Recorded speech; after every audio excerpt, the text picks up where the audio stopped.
déjà, merci beaucoup de votre présence à cette réunion donc dédiée à l'intégration de la recherche en soins primaires dans la pratique courante. Ça fait un titre un petit peu long, mais que l'on va éclairer. Donc, je me présente, je m'appelle Xavier Fourny et j'ai le plaisir et l'honneur d'être le modérateur de cette soirée. J'ai un profil qui est assez finalement en phase avec ce genre d'activité. J'ai commencé mes activités en exerçant la médecine générale en ville. Après, je me suis tourné sur la recherche, en fait, les études de marché et puis la recherche dans le cadre d'une société de services pour les laboratoires qui sous-traitent un grand nombre de leurs études. Pour ceux qui connaissent, la société s'appelle MAPI. On a encore des représentants des ex-MAPI dans la salle. Et c'était déjà une société qui s'intéressait à ce qu'on appelait les late phase. Je ne sais pas si on utilise encore beaucoup ce terme. Mais donc, une société, parce qu'elle venait probablement des études de marché, qui était intéressée à des études en vraie vie. Et pas le classique essai clinique randomisé en double aveugle contre placebo qui, lui, cherche à prouver l'efficacité et la tolérance d'un médicament, mais non pas le service médical qu'il apporte. Voilà, donc j'ai été le directeur médical de cette structure qui a bien grossi et j'en suis parti vraiment sur la fin pour retourner à mes amours initiaux. Et donc, actuellement, je fais de la gériatrie à l'hôpital Pierre-Garot, où j'ai monté un programme qui est une collaboration ville-hôpital, avec donc des consultations que j'assure et des kinés libéraux qui viennent utiliser notre plateau pour rééduquer les seniors préfragiles.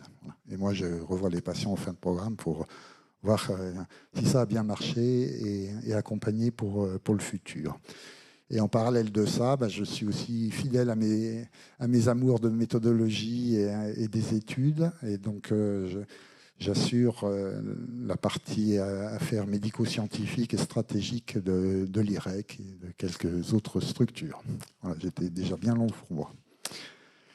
Donc, si vous êtes là, je suppose que c'est parce que vous êtes soit juste curieux ou intéressé par la recherche clinique en soins primaires, voire pour certains d'entre vous déjà impliqués dans ce type d'activité, avec probablement des interrogations sur ce que recouvre cette terminologie et des questions du style, d'abord, qu'est-ce que c'est ce genre d'études?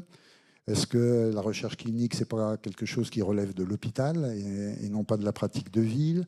Est-ce que c'est un truc qui sert vraiment, qui est utile, qui est reconnu par les autorités de tutelle? Est-ce que c'est réaliste de me lancer dans ce genre d'activité, compte tenu que j'ai peu de compétences dans les études ou peu de disponibilité? Est-ce que ce n'est pas une chasse gardée des médecins? Moi, je ne suis pas médecin, donc est-ce que je peux m'autoriser à faire ce genre de choses? Et puis, qu'est-ce que je peux en retirer finalement à titre individuel? Alors, comme je vous l'ai déjà évoqué, la recherche clinique en soins primaires, ce n'est pas une nouveauté, on en faisait il y a 40 ans. Mais il faut reconnaître que les complexités administratives et réglementaires pour les études n'ont pas arrangé les choses.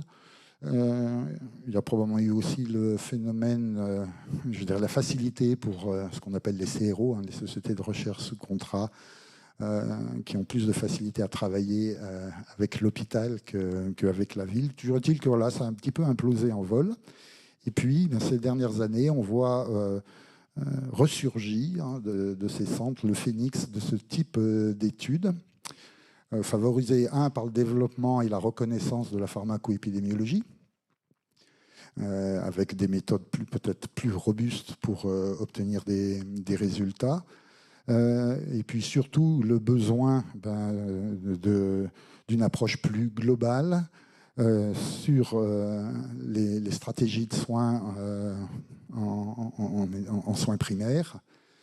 Et donc la nécessité de se tourner vers l'endroit où se déroule ce genre de médecine, c'est-à-dire la ville. Quand je dis médecine, c'est au sens large. J'inclus pharmacie, kiné, infirmière, etc. Donc, elle revient et heureusement, elle s'élargit à différents professionnels de santé. On sort du champ exclusif des médecins. Et d'ailleurs, aucun de nos intervenants ce soir n'est médecin. Donc, c'est un signe. Et donc, nous les avons invités pour qu'ils vous illustrent comment et pourquoi ils ont été au-delà de leur métier socle, pourquoi ils sont finalement sortis de leur zone de confort, ont voulu challenger leurs acquis, pourquoi ils ont eu cette curiosité finalement pour d'autres choses que ce à quoi ils avaient été formés. Peut-être que c'est aussi une envie de participer proactivement au futur des soins. Vous devriez voir par ces présentations que la recherche clinique en soins primaires, c'est quelque chose de faisable, quelque chose d'enrichissant, qu'il existe des supports qui peuvent aider à se lancer, et que donc probablement le plus important, c'est d'en avoir envie.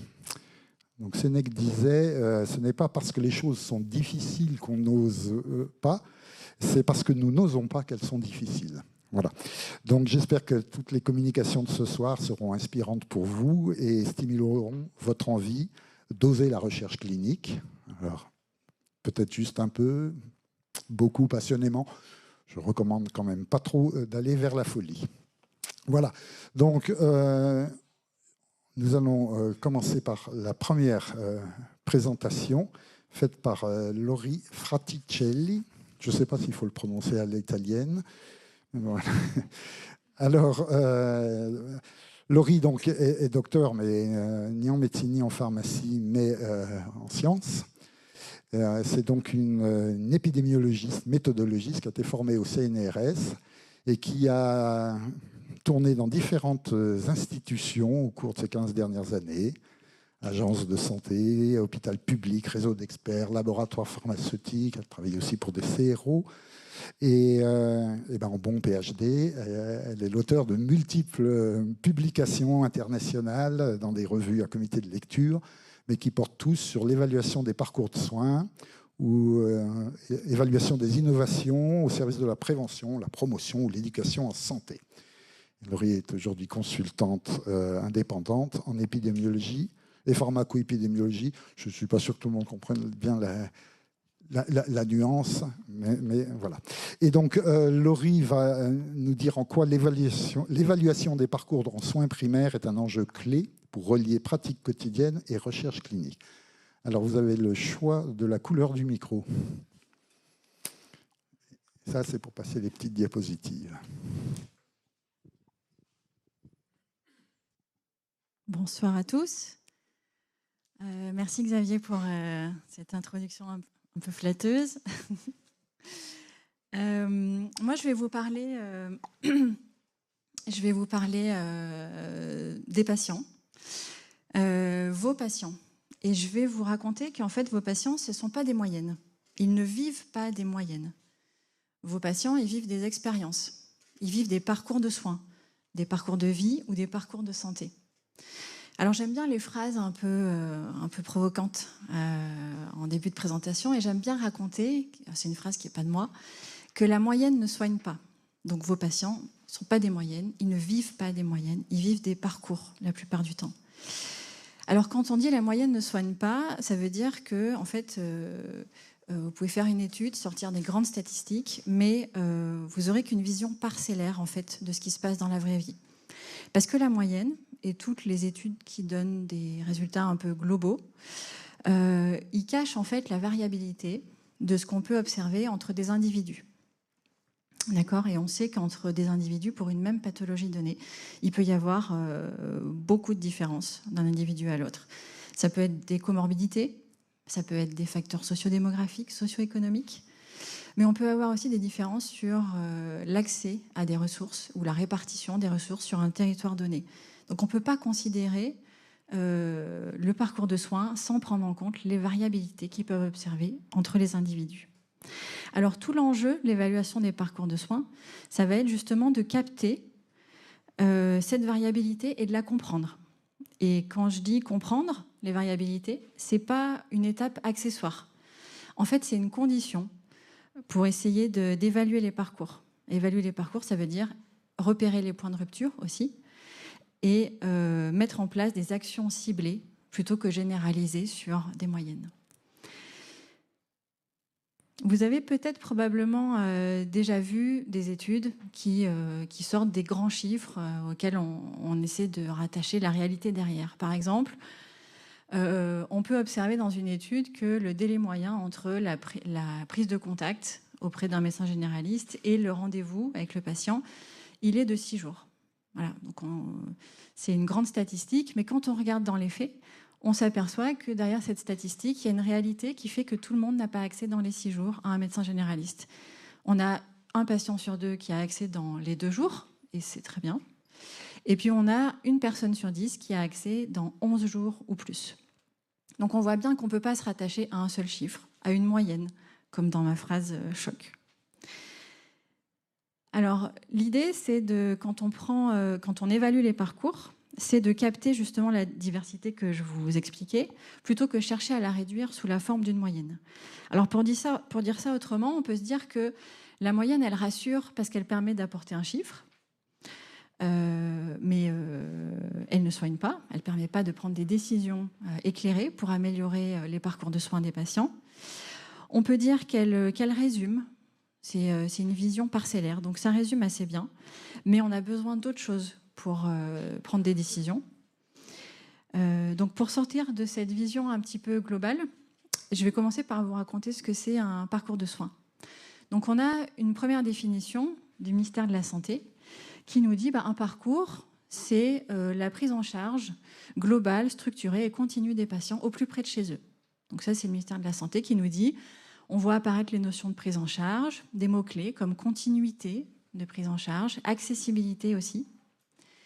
Et puis on a l'HAS, la Haute Autorité de Santé, qui nous dit quelque chose un peu différent, qui nous dit c'est le juste enchaînement pour un patient et au bon moment des différentes compétences professionnelles qui sont liées directement ou indirectement aux soins. Donc là, on a aussi des notions comme l'accès et on voit apparaître aussi la notion de coordination entre les acteurs et les interactions avec le patient. Alors si je vous dis de représenter un parcours de soins, je suis sûre que vous allez tous faire comme ce petit garçon. Vous allez sortir votre stylo, votre papier, vous allez tirer la langue et vous allez essayer de regarder quelles sont les étapes qu'un patient ou qu'un aidant peut avoir au cours de son cheminement, que ce soit hospitalier ou aussi en dehors de l'hôpital, en ville ou dans des structures médico-sociales. Et la plupart du temps, ces parcours de soins, on les représente comme ça. Donc ça, c'est très pratique pour un aidant, pour un patient. Ça lui permet de se repérer. Mais ce n'est pas ça l'évaluation des parcours. L'évaluation des parcours, ça va être des graphiques un peu plus compliqués. On va essayer d'aller capter de la donnée et d'en tirer des connaissances. Et ces connaissances, l'idée, c'est d'avoir une analyse systémique. C'est-à-dire, on ne va pas juste s'intéresser à ce que va vivre le patient en relation avec son médecin traitant, par exemple. On va essayer d'avoir une approche plus globale avec le patient dans son environnement, une approche populationnelle, institutionnelle, et on va essayer de s'intéresser aux séquences entre la ville, l'hôpital, les structures médico-sociales. Et on va avoir plusieurs objectifs, un ou plusieurs. Ça peut être mesurer la qualité des soins, ça peut être la sécurité, l'équité. On parlait d'accessibilité tout à l'heure, on parlait de coordination, ça peut aussi être ça. Et ça peut être surtout, ça peut être mesurer les coûts, les effets sur la santé et identifier, c'est le point le plus important, des optimisations des parcours de soins pour ces patients-là. Alors, mon intervention, c'est pour vous expliquer que quand on évalue les parcours, ça permet de faire le pont entre la pratique professionnelle libérale que vous vivez au quotidien et la recherche clinique. Et pour relier les deux, il faut bien comprendre les spécificités de chacun. En pratique libérale, j'ai identifié 4 principales spécificités. La première, c'est que vous répondez à un besoin immédiat. Donc, le patient est là, il vient avec sa problématique, il faut soigner, diagnostiquer, apporter une réponse, traiter. Il vient aussi avec sa singularité.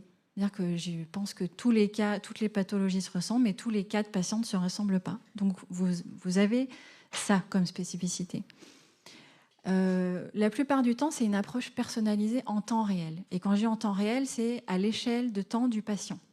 D'accord ? Donc il faut s'adapter, il faut être flexible avec son emploi du temps aussi, ses contraintes. Et puis, dernière spécificité, c'est on attend des résultats cliniques individuels. On peut mesurer, on voit si ça améliore ou pas l'état de santé du patient. Et on peut ajuster aussi. En recherche clinique, on va pouvoir établir des ponts avec ça. C'est-à-dire qu'on n'a pas de besoin immédiat. La recherche clinique, le besoin, c'est de produire des preuves pour généraliser des connaissances à plusieurs professionnels de santé, plusieurs terrains aussi pathologiques. On n'aura pas de singularité dans les cas, mais on va essayer de chercher à constituer des groupes de patients pour pouvoir les comparer. Comparer des stratégies thérapeutiques, des médicaments, etc. Plutôt que d'être en temps réel aux patients, la recherche clinique, elle va viser à réduire les biais et assurer la reproductibilité des résultats. Donc on va être sur des protocoles standardisés. Et puis, plutôt que d'avoir des résultats observables au chevet du patient, presque, on va avoir des résultats mesurables et des données qu'on va faire remonter qui sont plus spécifiques et des critères de jugement qui sont robustes.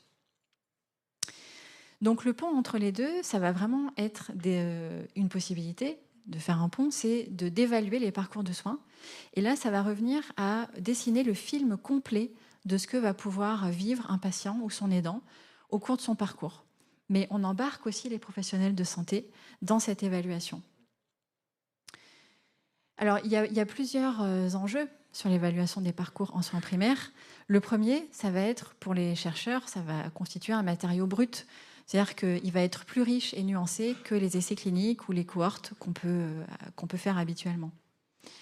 Deuxième enjeu, ça va être que les professionnels de santé, ils vont trouver du sens dans la recherche parce qu'ils vont pouvoir faire alliance avec les chercheurs et les patients aussi. Il peut y avoir plein d'initiatives bénéfiques, vertueuses qui en découlent. C'est-à-dire que les patients, les professionnels de santé deviennent co-acteurs de la recherche. Et ça, il y a un lien qui se tisse assez rapidement, qui est pertinent. Et puis, cerise sur le gâteau, on peut avoir une structuration de réseau et une appropriation mutuelle par tous les acteurs qui va être bénéfique pour sortir des connaissances transposables. Donc, je vois que le temps passe, mais je suis au top. Les messages clés, ce qu'il faut retenir, c'est que la moyenne ne soigne pas. C'est-à-dire, c'est pas en sortant des chiffres très globaux qu'on va réussir à faire changer le parcours de soins et faire évoluer les pratiques professionnelles. Il faut qu'on ait une approche vraiment au plus près du terrain, le plus concret possible, avec les exigences méthodaux de la recherche, bien entendu. Vous avez compris, il y a plein d'enjeux et il y a plein de parts bénéfiques pour tous les acteurs, professionnels, patients, chercheurs. Et puis, l'idée, c'est de rentrer dans une boucle vertueuse où plus on favorise l'évaluation des parcours et plus on fait évoluer la pratique et plus on améliore le quotidien des patients. Voilà. Je vous remercie pour votre attention.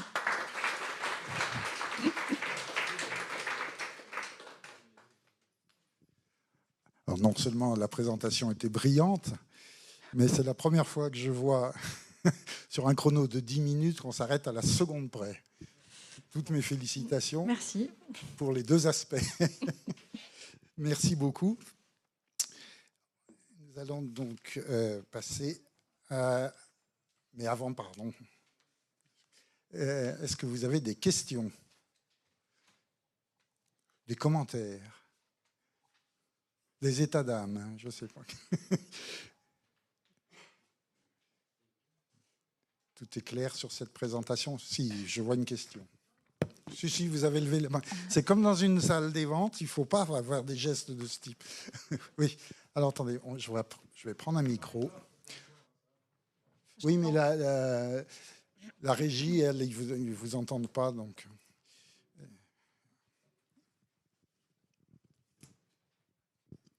Bonsoir, merci beaucoup. Vous avez parlé potentiellement d'optimisation du parcours de soins. Je voulais savoir s'il y avait des politiques publiques qui s'appuyaient sur l'étude sur justement l'évaluation des parcours de soins que vous connaissez juste comme exemple, quoi, par exemple.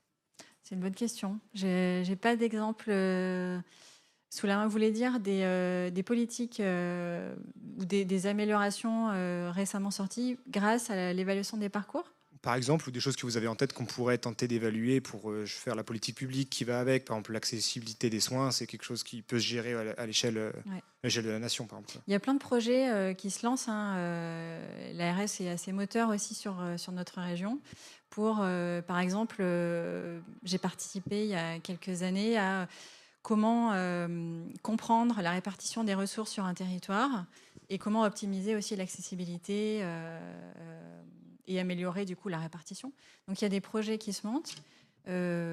Concrètement, ça doit forcément aboutir à des choses sur le terrain que j'ai pas forcément en tête, mais c'est vrai qu'en général, il y a pas mal de littérature aussi là-dessus quand il y a un projet qui aboutit. Donc faut avoir ça en tête aussi. Mais peut-être vous avez des exemples, Xavier.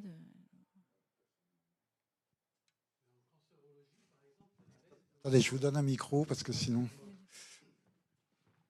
Il y en a un de libre. En cancérologie, l'ARS demande à tous les établissements de santé d'Auvergne-Rhône-Alpes de faire leurs audits de parcours.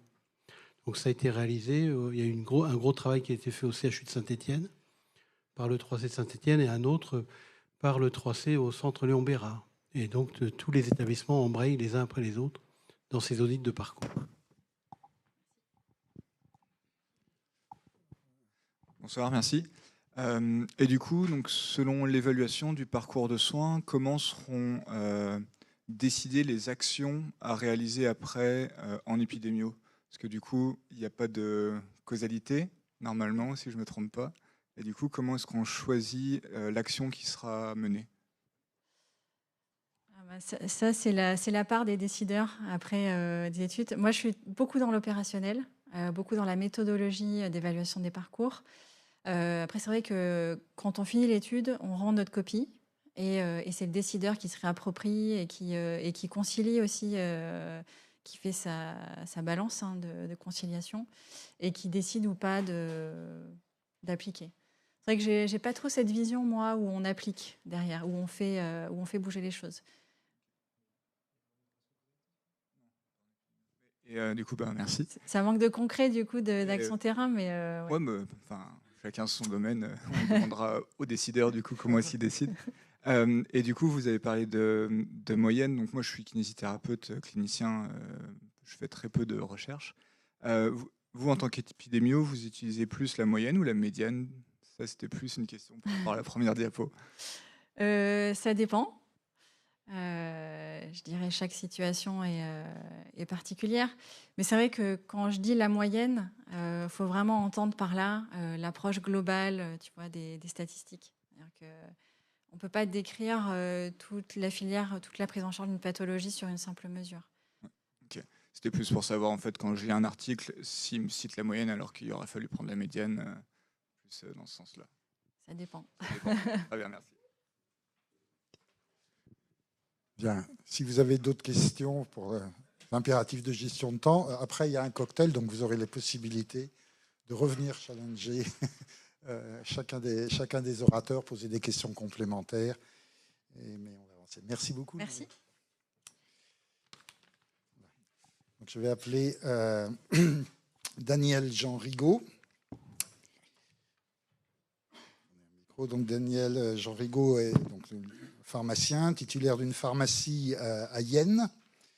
Je vois que dans le cursus, il y a quand même eu un diplôme en management de la santé qui a dû donner un certain booster à vos actions en santé publique, en soins primaires.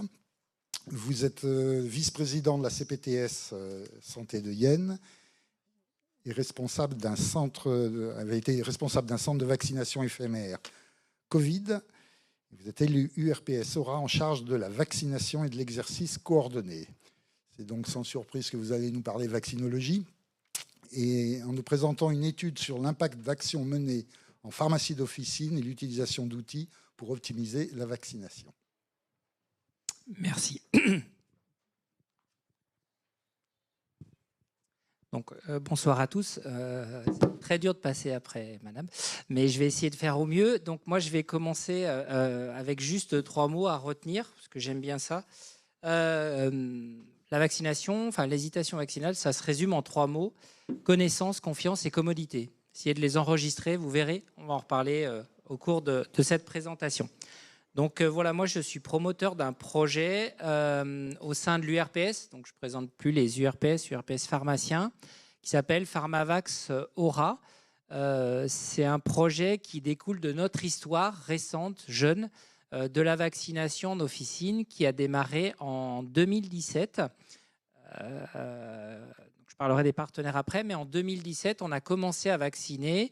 Pour ceux qui se souviennent, le ministre de l'époque s'appelait Agnès Buzyn, qui avait rendu les 11 vaccins obligatoires et qui vit toujours sous protection policière depuis, pour la petite histoire. Et en plus, à côté de Lyon, elle avait mis fin à l'homéopathie remboursée. Donc voilà, j'ai pas dit que ceux qui la pourchassaient étaient lyonnais. Mais sinon, elle avait aussi copié un projet portugais qui avait lancé la vaccination grippe en officine en 2009. Donc nous, 2017. Donc, mon président, bien connu Olivier Rosaire, avait lancé cette expérimentation déjà en Auvergne-Rhône-Alpes. L'expérimentation, là, alors c'était super parce que des fois, les expérimentations durent, mais là, ça n'avait pas duré longtemps. On avait tout de suite vu que ça marchait, puis avec une extension à l'ensemble de la France. Mais en région Auvergne-Rhône-Alpes, on était un peu promoteur de cette vaccination. Il est arrivé un truc en 2020-2021, si vous voyez ce que je veux dire.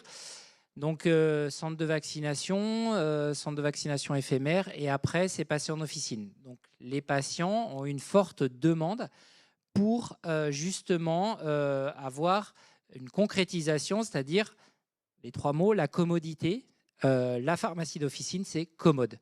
Voilà, donc ils ont demandé à ce qu'on puisse se faire vacciner en officine. Alors, d'abord, l'acte d'injection, et puis après, de fil en aiguille, jusqu'à divers arrêtés en août 2023 pour permettre la prescription vaccinale.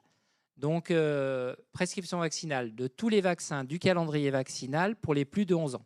Il y avait d'autres projets, mais je peux autant vous dire que déjà, tous les plus de 11 ans avec le nouveau calendrier vaccinal, c'est déjà un énorme travail. C'est là où il y a le plus de retard et on ne demande pas plus pour l'instant. Donc, nous, l'idée, c'est d'augmenter la prescription vaccinale à travers ce projet chez le pharmacien. Parce qu'il peut continuer à être un suiveur, faire grippe et Covid, et puis injecter les vaccins que le médecin prescrit. Mais l'idée, c'est de trouver d'autres populations, d'aller toucher d'autres personnes pour lesquelles la vaccination, la couverture vaccinale est faible. La France est un pays de couverture vaccinale faible par rapport à beaucoup d'autres pays européens. On est un pays de vaccination égoïste, malheureusement, par rapport à d'autres pays qui sont plutôt des pays à vaccination altruiste. Donc, nous sommes associés avec ce que l'on appelle un SADV, c'est-à-dire un système d'aide à la décision vaccinale, mesvaccins.net, du professeur Jean-Louis Koch. C'est le même système qui est utilisé dans la vaccination dans les collèges. Ça s'appelle Colibri. Et donc, on utilise le même système. Et le CLERMA, donc le Clermont Management, qui est associé à l'université Clermont-Auvergne, qui est un laboratoire de recherche qui va nous produire des statistiques, puisque le projet se termine à la fin du mois d'octobre. Donc voilà, donc je vais pas répéter, mais les pharmaciens sont un peu les bons élèves de l'assurance maladie parce que c'est eux qui alimentent le mieux le DMP-MES, puisqu'on a automatisé la tâche et qu'en fait, chaque fois qu'on passe un vaccin, tout est transmis automatiquement. Le souci de ça, c'est que le médecin, lui, ne récupère pas forcément l'information et c'est ce qui pose un petit peu des problèmes. La confiance, on l'a obtenue par la grippe, par le Covid, donc il fallait transformer l'essai au plus vite. Et pour le reste, c'est ce que je vous ai dit précédemment. Donc, l'objectif de ce projet, et c'est pour ça que c'est un peu un projet de recherche en soins primaires, c'est de faire des entretiens de vaccination, de favoriser l'audit vaccinal par le pharmacien, d'évaluer ces entretiens et évaluer l'utilité d'un système d'aide à la décision vaccinale. Donc, on a recruté 146 pharmacies sur l'ensemble d'Auvergne-Rhône-Alpes. On a un mail et le plus divers et varié, rural, urbain, de quartier, de centre commercial, dans le Rhône, dans le Cantal, un petit peu partout, pour permettre justement d'avoir une répartition juste. Parce que l'idée, c'est que la couverture vaccinale profite à tous. Et il y a de fortes disparités en France. Une disparité, pour ceux qui le savent, entre les Bretons qui sont les champions de la vaccination et le comté de Nice qui est je ne sais pas où, mais pas forcément en France, et les Corses, j'en parle même pas. Mais c'est quand même, en Corse, les médecins interdisent aux pharmaciens de vacciner, par exemple. Hein. Ça prend des proportions. Et par derrière, vous avez la diagonale qui s'inverse pour la surprescription d'antibiotiques. Forcément, voilà, l'un ne va pas sans l'autre. Donc c'est assez affligeant de voir ça. Donc pour qu'il y ait une répartition juste, on a la chance encore d'avoir des pharmaciens un peu de partout. Et donc le but, c'est que pas qu'on fasse que moi je sois très bon dans la vaccination, mais que tous les pharmaciens soient acteurs de la vaccination. Donc il fallait donc avoir une formation. Donc une formation chez nous en 2023, et maintenant aussi, c'est 7h30 pour l'acte d'injection et 10h30, mais j'ai ma collègue pharmacienne qui paraît que c'est beaucoup plus que 10h30. Il faut bien y passer 15 à 20h si on veut saisir l'ensemble des subtilités du calendrier vaccinal. Parce qu'en parallèle de ça, la France, vous savez, c'est la prévention, décidé de redonner un gros coup d'accélérateur. Et on a l'un des plus beaux calendriers vaccinaux du monde, si je puis me permettre, avec les Anglais, les Suisses notamment. On est très en avance. Seulement, il y a une forme d'appropriation et c'est tout l'intérêt de ce projet. C'est l'appropriation du calendrier vaccinal. Donc, on a recruté entre 25 et 75 ans. Voilà, c'était un choix qui a été fait. 25 ans, c'est le rappel diphtérie, tétanos, coqueluche, polio que les jeunes ne font pas. Voilà. Et 75 ans, maintenant, c'est la vaccination contre le zona. Donc, on a cet outil-là qui nous aide. Donc, le pharmacien va prendre un temps dédié dans un espace de confidentialité, va remplir le profil du patient, l'historique vaccinal, hein, bon, ça c'est des copies d'écran, ce qu'il a déjà eu, voilà, on passe, et son profil, donc ça c'est important, donc on peut rentrer tout, et notamment je pense à l'oncologie, on rentre ses maladies chroniques, on peut rentrer sa profession, parce que là aussi c'est important, ses conditions de vie, son entourage, ses antécédents, vous voyez, on peut tout rentrer, et à l'issue, on nous sort un audit vaccinal, à faire sans tarder, donc pneumozona, ou à faire dans les 6 mois la grippe, parce qu'on est au mois de juin et qu'on ne va pas faire la grippe au mois de juin. Voilà, l'idée c'est ça, ça prend du temps au pharmacien, mais au moins il a le problème de pharmacien, enfin des infirmières, c'est pareil, c'est même pire chez les infirmières, c'est aller de l'avant, c'est-à-dire passer d'acteur, enfin de suiveur à acteur. Et ça, c'est vraiment très difficile, parce que la vaccination, c'est compliqué quand même. Donc, voilà, l'idée, c'est de faire des prescripteurs de vaccins, mais en lien avec le médecin, parce qu'on ne fait pas l'un sans l'autre, ou avec la sage-femme de plus en plus, parce que le calendrier aussi pour les sages-femmes, c'est énormément agrandi. Et voilà. Donc là, le gros avantage de cette plateforme, vous l'avez précédemment, c'est qu'elle nous sort des stats directement. Parce que là aussi, en France, on a un énorme problème de statistiques. Pour ceux qui ont fait le Covid, on avait un logiciel qui s'appelait CIVAC, où l'ARS pouvait voir à la minute près ce qui était injecté dans tel centre à tel endroit. Je peux vous dire que tout ça a disparu. Beaucoup de pays européens ont transformé l'outil, l'ont gardé, l'ont amélioré. Et nous, pour des problèmes, pour 5% d'antivax, on a délaissé 95% de la population silencieuse. Donc, on a fait disparaître ce logiciel. Il n'existe plus. Toute trace a disparu dans les serveurs partout. Et ça a été un vrai problème. Donc, on a un problème de stats en France. Donc, l'idée avec le Clerma, avec mesvaccins.net, c'est de nous sortir des statistiques fiables et voir si notre projet a un intérêt. Donc, voilà, des informations personnelles, le questionnaire patient, l'entretien du pharmacien, son ressenti, comment il voit les choses. Et oui, alors je parle parce que ça aussi, c'est important. La rémunération. Donc, c'est financé à 100% par l'argent des pharmaciens pour les pharmaciens. Donc, on rémunère 25 € la consultation vaccinale. Entretien, audit, vous appelez ça comme vous voulez, mais on rémunère le pharmacien à hauteur de 25 €. Et il n'y a aucun financement extérieur et encore moins de financement par un laboratoire, bien évidemment. Donc, à côté de ça, il a fallu accompagner les pharmaciens parce que ça fait presque 1 an que j'accompagne le projet. Donc, on fait et on a en plus, avec le professeur Jean-Luc Coq, mis un groupe WhatsApp où toutes les questions sur la vaccination sont posées. Des questions techniques, pas techniques. Donc, bon, vous pouvez les lire, mais je ne vais pas développer parce que mon temps imparti est en train d'être dépassé. Et juste pour vous dire que, voilà, je le redis, la vaccination, c'est compliqué et qu'il y a besoin d'aide. Il y a besoin il y a de nouvelles recommandations. L'oncologue n'a pas pris les nouvelles recommandations. Il faut avoir un petit peu d'aide pour dire à l'oncologue, écoute, tu t'es planté, quoi. Ton truc, ça date d'il y a 3 ans, là, ça a changé. Est-ce que pour la perte de chance du patient, on ne devrait pas utiliser le nouveau schéma ? Ça s'est très bien passé. C'était à Saint-Étienne. Le pharmacien a appelé, le chef de service a dit oui, tu as raison, je n'avais pas vu. Voilà. Donc l'outil, c'est voilà, l'avancement du projet. On a 83 pharmacies qui sont actives. On a largement dépassé les 1000 entretiens. Là, c'est bon, les vaccinations, ça présente moins d'intérêt. Et on a des questionnaires qui sont complétés pour donner de la data à Clerma qui va nous sortir les résultats d'ici une semaine. En fait, ils sont en train de finir puisqu'ils ne pouvaient pas aller jusqu'au 30, mais nous, on continuera jusqu'au 30 octobre. Voilà, on fait essentiellement des patients entre 60 et 76 ans. C'est un peu normal, hein, c'est eux qui sont le gros en fait, de la vaccination. Et voilà, juste pour finir, j'étais un petit peu... Voilà, mais juste pour finir, le pharmacien, il faut améliorer sa connaissance. Il a la confiance et surtout, il a la commodité.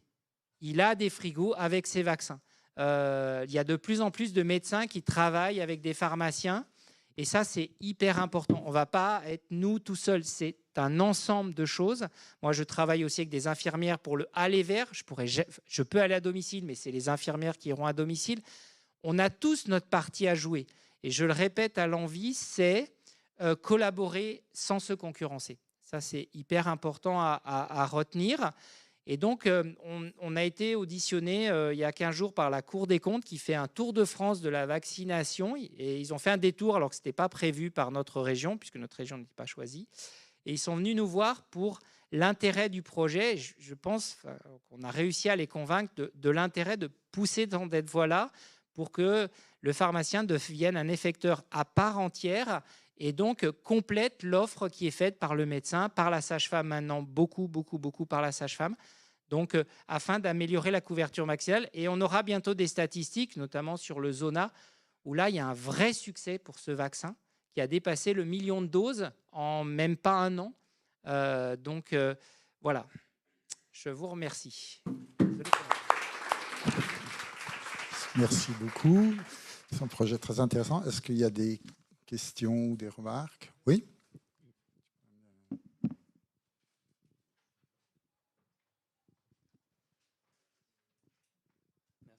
Bonsoir, merci beaucoup pour votre présentation. Ma question, ça concerne un petit peu la relation avec les médecins traitants. Je suis moi-même kiné, on travaille beaucoup sur l'accès direct actuellement et je trouve qu'on a la même problématique. Comment vous avez géré l'acceptabilité de votre projet par les médecins généralistes en particulier ? Car moi, j'essaye d'en discuter avec les médecins G sur notre secteur et ils se disent tiraillés de toutes parts avec une perte de compétences ou un petit peu sur l'impression de perdre ce qui fait le cœur de leur profession. Et nous, ça nous freine dans l'avancée de nos projets. Donc, on va reparler après. Je crois que l'intervention suivante va beaucoup parler de mon CISRA.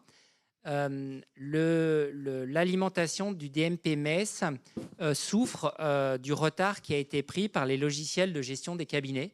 Donc, je ne suis pas sponsorisé par eux, il y a une difficulté pour ces logiciels pour récupérer l'information dans le DMP.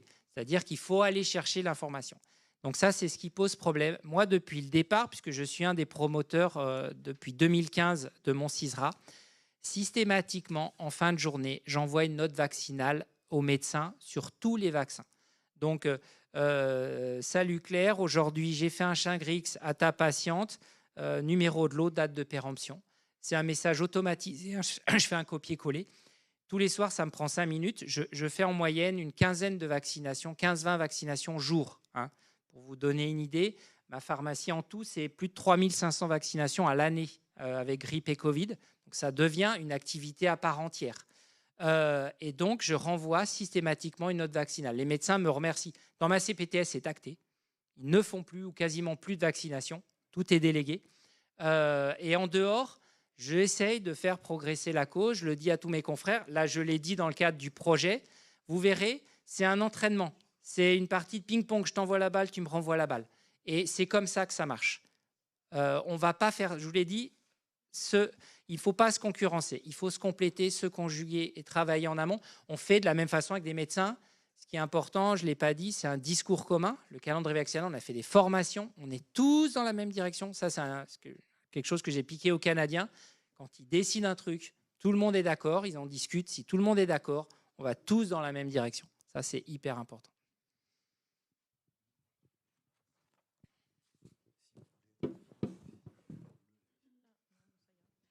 Merci beaucoup. Vous parliez justement des difficultés pour des logiciels et je voulais savoir les données que vous récoltez justement en termes d'antécédents, de conditions de vie, c'est hébergé comment avec votre logiciel et la deuxième question, c'est au niveau méthodologique, vous avez dû faire un comité d'éthique, un CPP pour mettre en place tout ce protocole. C'est vraiment la troisième, c'est le groupe WhatsApp. Les données que vous échangez. Alors, les données sur le groupe WhatsApp, c'est uniquement de l'aide. C'est-à-dire, c'est pour quantifier vraiment sur des... L'outil WhatsApp, il sert à deux choses. C'est-à-dire donner une réponse au pharmacien quand le SADV n'a pas une réponse claire, quand le système d'aide à l'addition vaccinale n'est pas très clair. Il y a des situations un peu particulières. Et c'est aussi un système d'amélioration continue du SADV. C'est-à-dire que c'est profitable aux deux parties, c'est-à-dire aux pharmaciens qui posent la question, mais aussi à Jean-Louis Koch et à son équipe qui voient qu'ils n'ont pas amélioré certaines choses, que ce n'est pas clair, etc. Donc le WhatsApp, c'est uniquement pour ça. Après, la méthodologie, c'est le CLERMA qui l'a réalisé. Voilà, c'est eux qui ont les datas. C'est eux aussi qui sont en charge de récupérer les datas au niveau de l'assurance maladie. Et là, je dois dire que c'est quand même très, très, très, très difficile. Il y a une inertie qui est juste incroyable. Hein. Voilà. Mais tout ce qui est data, c'est le Clermont. Voilà.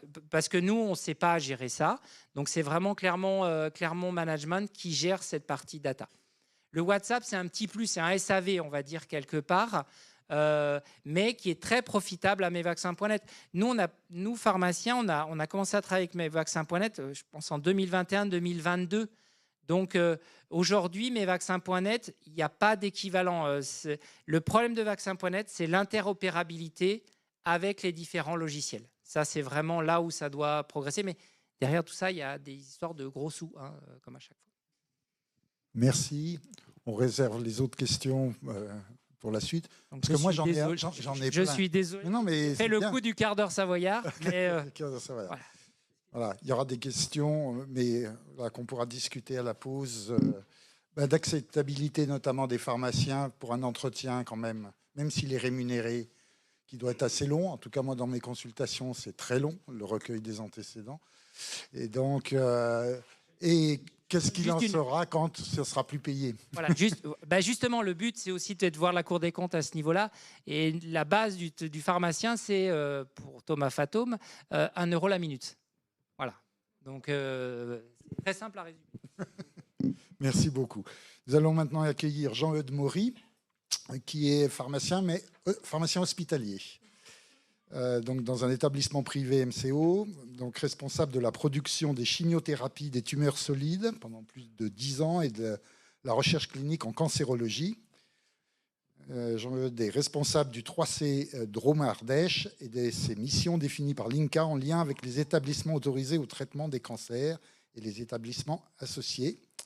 Vous allez nous parler des liens ville-hôpital, en quoi peuvent-ils servir la recherche clinique en soins primaires? Merci de l'invitation. Alors, en première chose, je voudrais, en dehors de vous remercier, vous dire qu'il faudrait changer la sémantique, ne pas parler de prise en charge de patients. Les patients ne sont pas des colis. Vous pourriez remplacer par prise en soins, ça serait plus délicat. Voilà, c'est pas Amazon. Alors, la deuxième chose, c'est que moi j'ai une règle, pas de réunion sans décision d'action à prendre. Donc j'en ai déjà une avec Laurie, puisqu'on va faire des audits de parcours. Il va falloir qu'on se parle. et avec David Jean, parce que dans les relations ville-hôpital, en Drôme-Ardèche, notre prochaine réunion, le 18 novembre, c'est vaccination et cancer, pour faire le point entre le monde de l'oncologie de ville et de l'hôpital, pour voir comment se coordonne la vaccination des patients qui seront un jour immunodéprimés. Voilà, je me souviens plus du plan. Donc, le 3C Drôme-Ardèche, eh bien, c'est une cellule qualité de l'ARS. Donc, il y en a soit un par établissement, ce qui est de plus en plus rare, soit pour un inter-établissement. Et le 3C Drôme-Ardèche, dans lequel je travaille et que je coordonne depuis un petit moment, travaille pour 10 établissements de santé. Et notre responsabilité, c'est de vérifier que les critères qualité en cancérologie, les critères transversaux, sont bien mis en place et pratiqués et audités dans les 10 établissements concernés. Le lien ville-hôpital, chez moi, il est né avant le projet producteur de chimiothérapie. J'ai pris l'habitude, depuis que CISRA existe, donc je ne sais pas, ça fait peut-être 20 ans, de prévenir les pharmaciens d'officine du territoire que leurs patients étaient rentrés dans un programme de chimiothérapie et qu'il pouvait y avoir des effets secondaires et que s'ils les connaissaient, ils pourraient avoir une réaction adaptée. Et puis cette communication CISRA a été... On a envoyé beaucoup de messages qui ne sont jamais revenus. Je pense que c'était des bouteilles dans la mer informatique. Et puis est arrivé le programme inauguré à Lyon-Sud, qui était Oncoral, qui était un lien ville-hôpital pour les patients traités par anticancéreux par voie orale.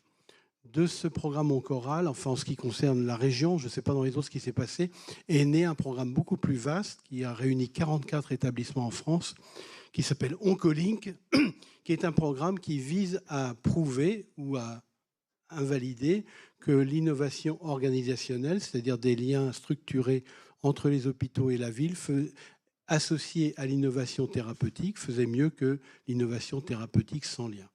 Voilà ce que c'est que Oncolink. Et pour finir, l'ambition d'Oncolink, c'était d'inclure 15 000 patients au niveau national. Auvergne-Rhône-Alpes a déjà inclus 25% des inclusions nationales, et Drôme-Ardèche, dans lequel je travaille, 25% d'Auvergne-Rhône-Alpes.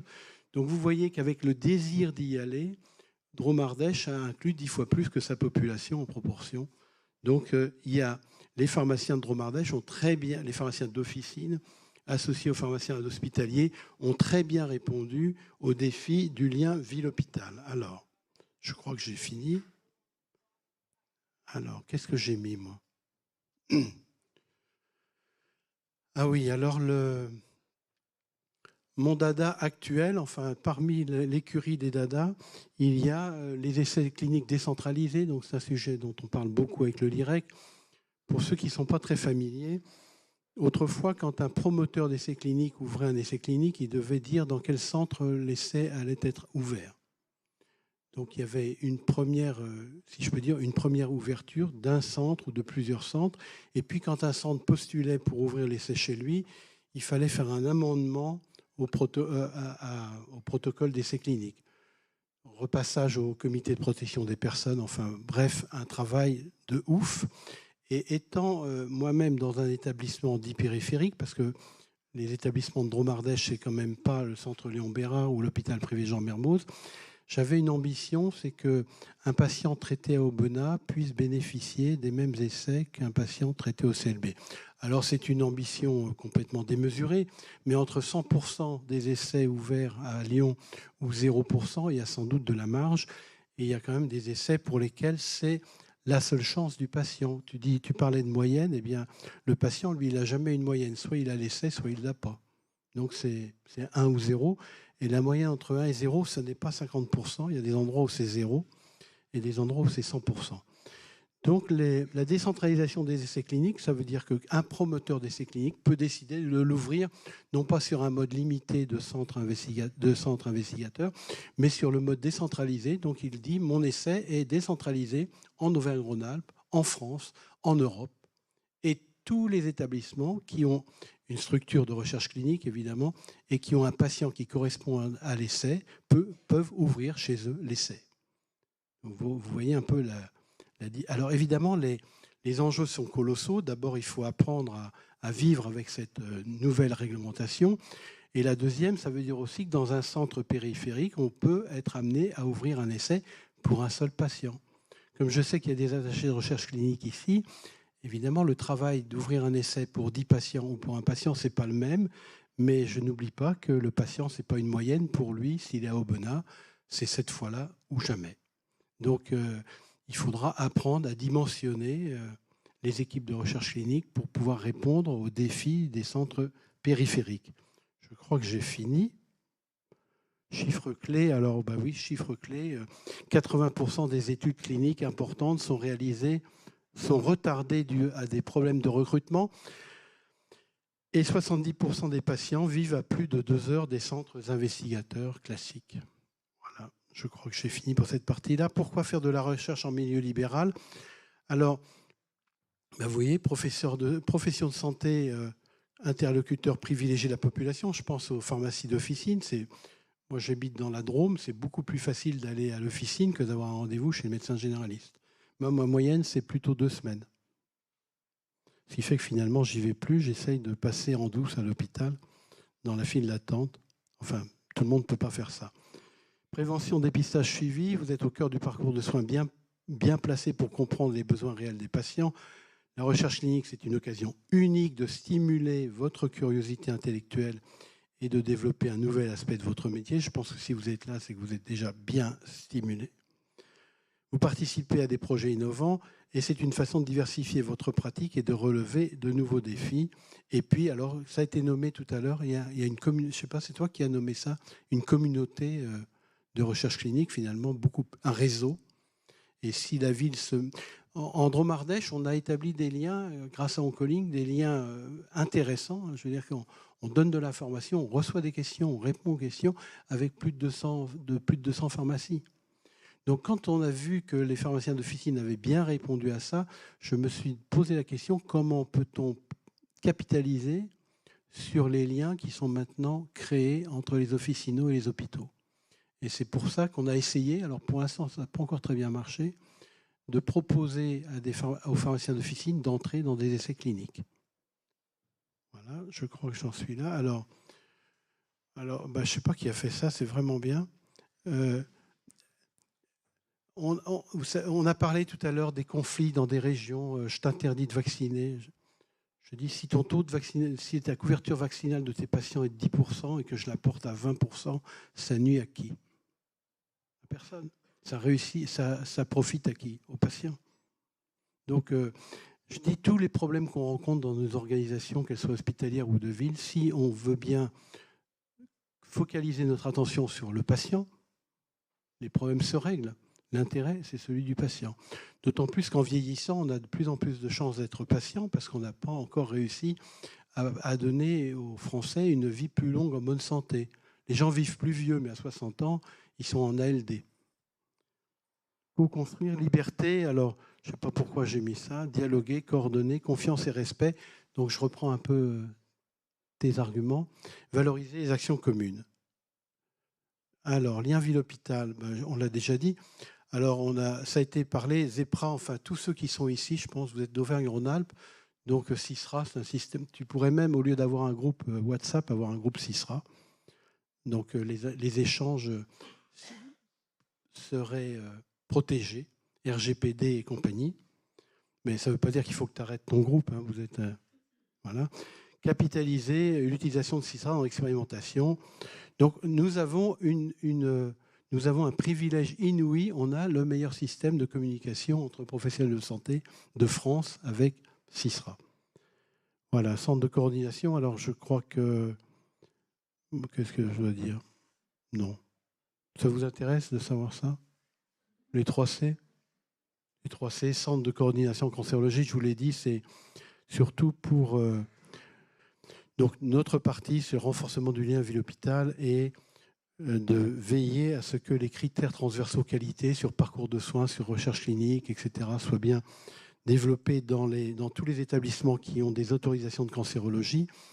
Ça commence par la RCP, par exemple. Je ne sais pas si vous êtes familier du vocabulaire. Les réunions de concertation pluridisciplinaires. La cancérologie, ça a été modélisant pour beaucoup de pour beaucoup de domaines thérapeutiques, où tout patient, et c'est le droit du patient, a le droit, et donc les professionnels de santé, eux, ont le devoir de répondre à ce droit, d'avoir leur dossier présenté en réunion de concertation pluridisciplinaire.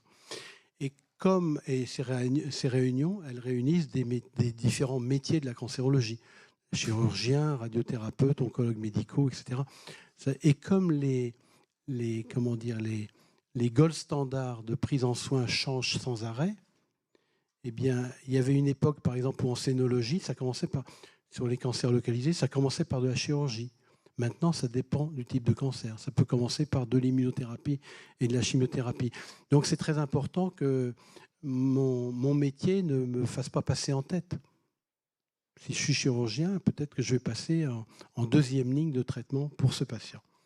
Et puis, je pense en urologie, pour les messieurs, eh bien, quelquefois, quand on a le choix, quand on a un cancer de la prostate à bas risque et qu'on a le choix entre une radiothérapie qui donne de l'incontinence urinaire ou une chirurgie qui donne de l'impuissance, et que la surveillance sans aucun traitement fait aussi bien à 10 ans,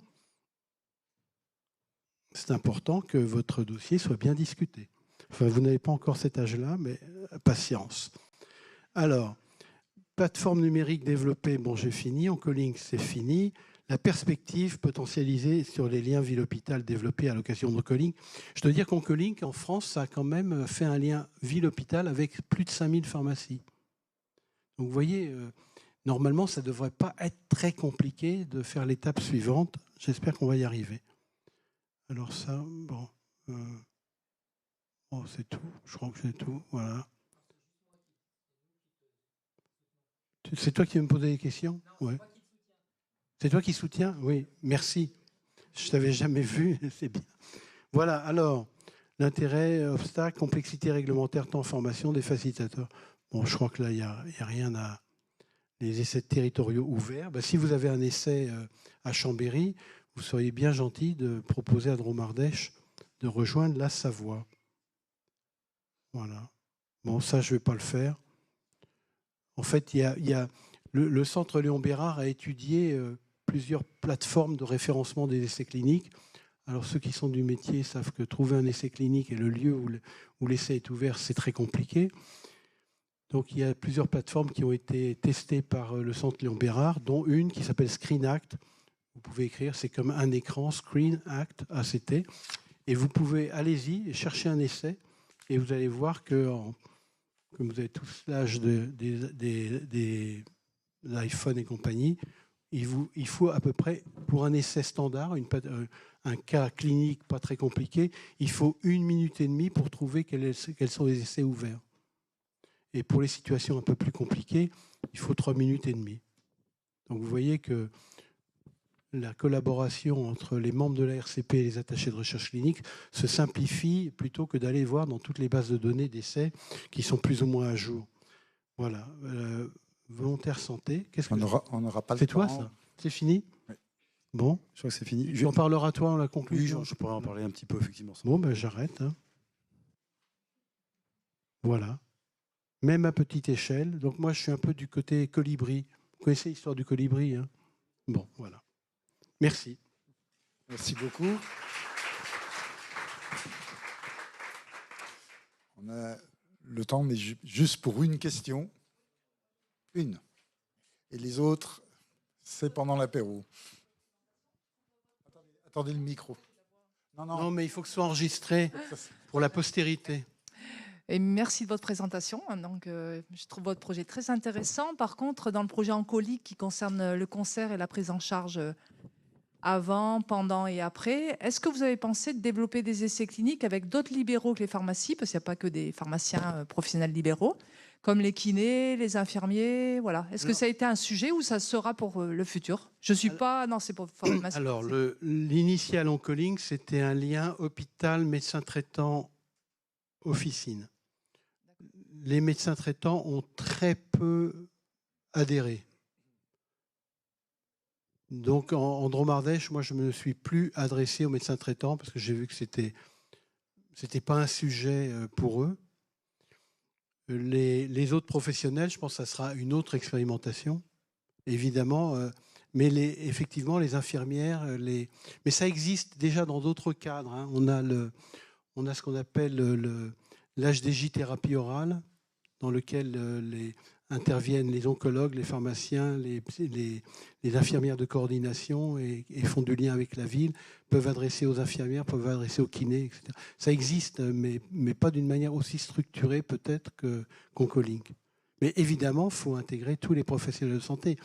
Il y avait un chirurgien de la clinique qui parlait des infirmières, il disait « ce sont mes internes ». Il y a une considération de tous les métiers qui s'impose, je veux dire, un patient. S'il n'y a pas quelqu'un qui monte les solutés au bloc, le chirurgien ne peut pas opérer. Et pourtant, les couronnes ne sont pas sur les têtes de celui qui porte les cartons. Et on a autant besoin de lui que du chirurgien. Merci. Merci beaucoup. Je ne méprise pas les chirurgiens quand je dis ça. Hein. Pas d'erreur surtout. Parfait, merci beaucoup.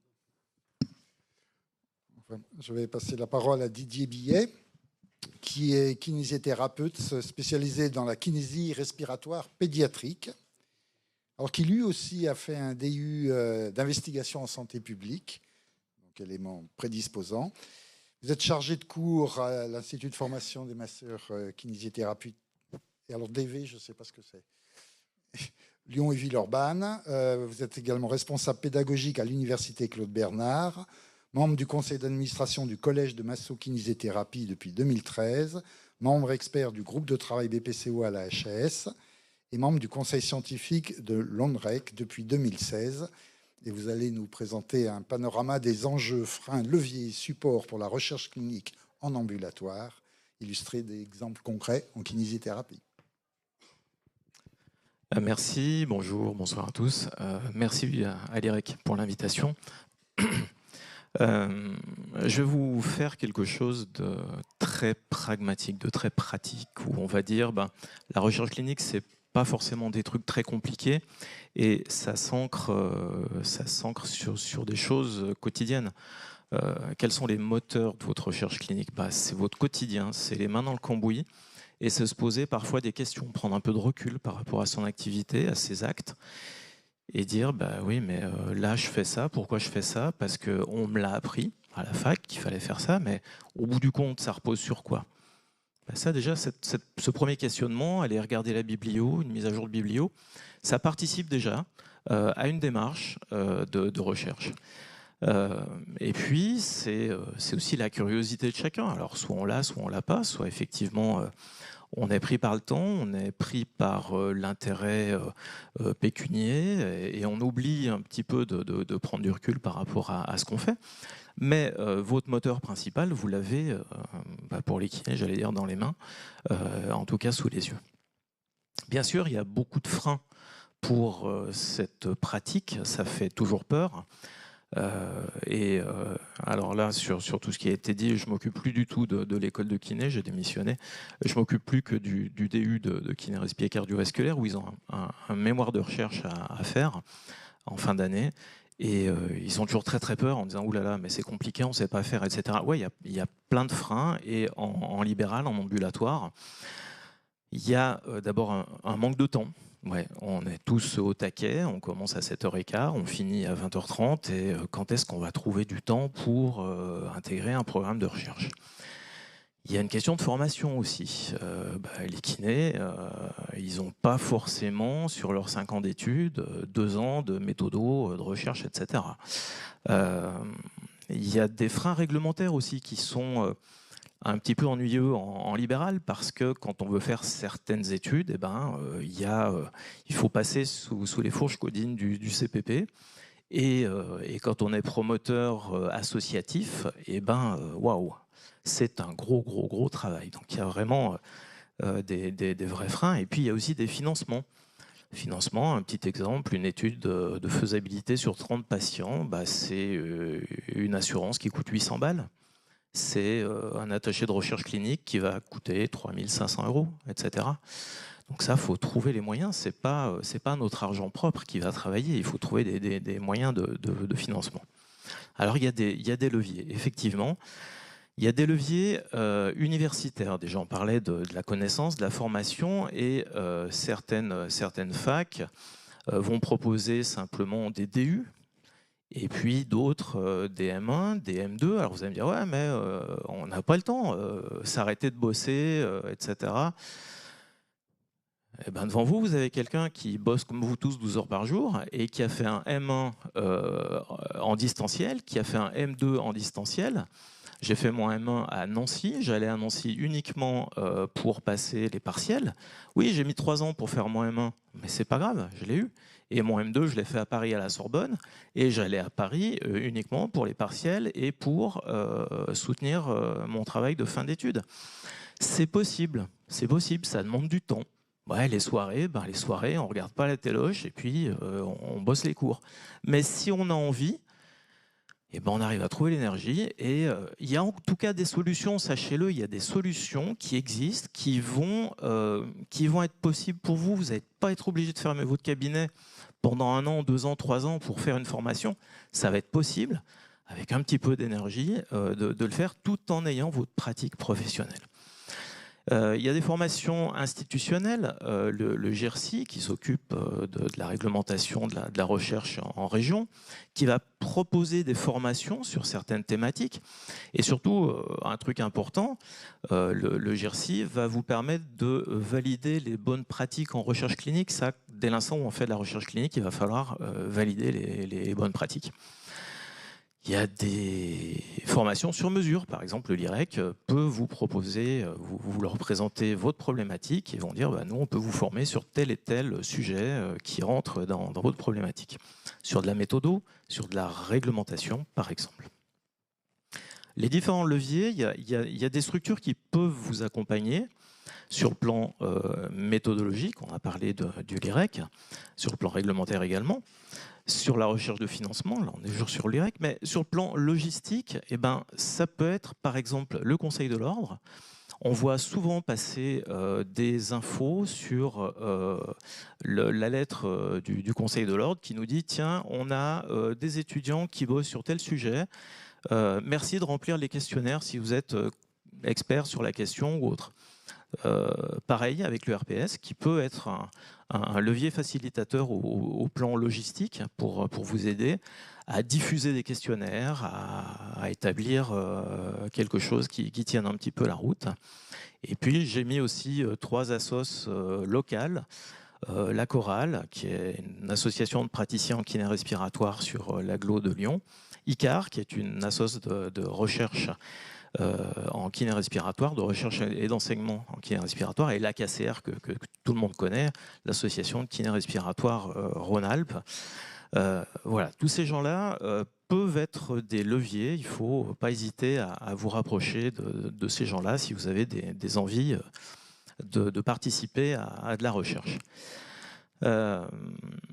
La recherche en ambulatoire, c'est pas que des études cliniques, c'est pas que du quantitatif, où on va mesurer des trucs, les comparer, faire des stats, etc. Non, ça peut être très très très différent.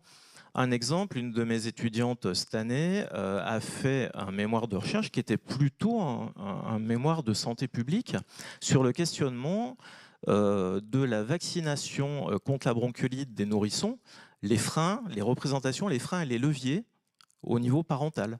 Et elle a fait un travail super intéressant. C'est pas de la kiné. Ben non, mais on s'en fiche. En tout cas, ça permet de se bouger un petit peu le neurone et d'avoir un œil un petit peu plus affûté sur certaines questions. Beaucoup de recherches au DU sont des recherches qualitatives sur des entretiens, etc. Parce que c'est tellement difficile de faire des études et de passer des études qu'on appelle dans la loi Jardet, donc avec sur la personne humaine et qui nécessite de passer sous le CPP, que on fait comme on peut et soit on réutilise des données de santé, soit on fait des études plutôt orientation sur des questionnaires ou voilà, on est plutôt sur de la sociologie que sur des données dures et des données médicales. Il y a des expérimentations ville-hôpital, on en a parlé. Certaines peuvent être partagées par d'autres professionnels de santé que les médecins ou les pharmaciens. De la même façon, pour les innovations sur le parcours de soins en particulier, l'innovation, ce n'est pas seulement l'innovation au niveau du DM, ce n'est pas non plus que l'innovation au niveau du médicament, mais l'innovation, ça peut être simplement au niveau du parcours de soins du patient. Des exemples, je vais essayer d'être rapide pour vous montrer que c'est possible. Déterminant la prescription de Kinérespi chez le nourrisson de moins de 12 mois en médecine de ville après l'avis de la HAS. Pourquoi certains médecins continuent à prescrire de la Kinérespi alors que la HAS a dit non? Ça, c'est assez intéressant. Les freins de la pratique de la Kinérespi en ambulatoire, qui est une étude en cours, qui a eu un avis favorable du comité d'éthique. Les déterminants représentation parentale au cours de la vaccination, je vous en ai parlé. Il y a aussi des travaux quantitatifs prospectifs. L'intérêt de la sangle thoracique dans la réponse à l'effort chez le BPCO distendus, problème de l'hyperinflation dynamique chez le BPCO. Ça, c'est une étude dont on est assez fier parce qu'on a réussi à avoir l'avis favorable du CPP. Donc, pour des gens qui bossent en libéral et qui présentent, le promoteur était associatif avec des libéraux, et ben, on est quand même assez content. Là, on a eu un gros appui méthodologique du LIREC, quand même, parce qu'ils savent exactement ce qu'attend le CPP et les autres choses. Donc, voilà, c'est important de se faire accompagner. Gros problème pour passer le CPP. D'autres travaux pour les libéraux, la grande difficulté, c'est d'avoir accès à un comité d'éthique. Un comité d'éthique, il y en a un à la fac. Moi, quand je présente des études via mes étudiants, eh ben, ils ont droit de le passer, d'avoir un avis du comité d'éthique à la fac. Mais moi, en tant qu'enseignant, si je présente une étude au comité d'éthique, ils vont me dire ben non, vous n'êtes pas étudiant, vous n'avez pas le droit de postuler, de présenter votre recherche. Donc c'est très compliqué quand on est en libéral d'avoir accès à un CER. Et puis la recherche clinique, ce n'est pas forcément être promoteur, ça peut être simplement un des acteurs, un des maillons. Vous voyez que la participation peut être ponctuelle, vous allez récolter des données pour une étude, et puis ça peut aller, comme je vous ai dit, jusqu'au niveau 4, c'est-à-dire vous êtes promoteur et c'est vous qui dirigez l'étude, voilà, vous êtes au comité de pilotage, etc., etc. Donc la recherche clinique, ça a besoin de tous ces paliers en ambulatoire. J'ai dépassé un petit peu, je vous remercie pour votre attention.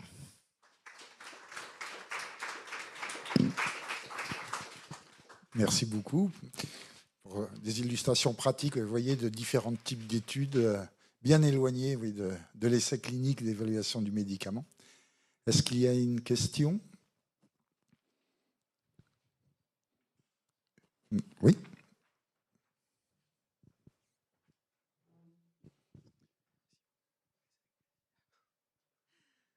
Bon, déjà, merci pour la présentation.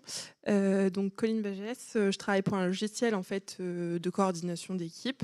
Et c'est vrai qu'au sein des CPTS, on est confronté tous les jours à des parcours de soins, des améliorations continues. Et justement, donc on a un peu discuté déjà avec le LIREC, mais comment motiver justement les professionnels de leur dire ce que vous faites, c'est incroyable, passer à l'action et est-ce que justement c'est les tourner vers vous, vers d'autres professionnels inspirants qui pourraient les inspirer, parce que c'est des parcours qui se font quotidiennement. Les données sont là dans les logiciels et c'est vrai que c'est dommage de ne pas les exploiter. Je pense que dans le cadre des CPTS, c'est bien de communiquer là-dessus, c'est-à-dire d'avoir une soirée, pourquoi pas, comme on a eu tout un tas de soirées sur tout un tas de thèmes, avoir une soirée sur la recherche clinique en ambulatoire et présenter ce genre de problématiques. Et après, trouver quelqu'un d'inspirant, il n'y a pas forcément un gourou, voilà, ça je ne sais pas, mais effectivement, quand on veut toucher le maximum de gens sur un territoire, l'échelon qui me paraît intéressant, c'est effectivement la CPTS. Et arriver à motiver les gens à venir participer à ces soirées-là, à se poser des questions sur la recherche et voir que justement c'est possible et qu'on a plein de données à disposition et qu'on ne les exploite pas et que c'est un peu dommage.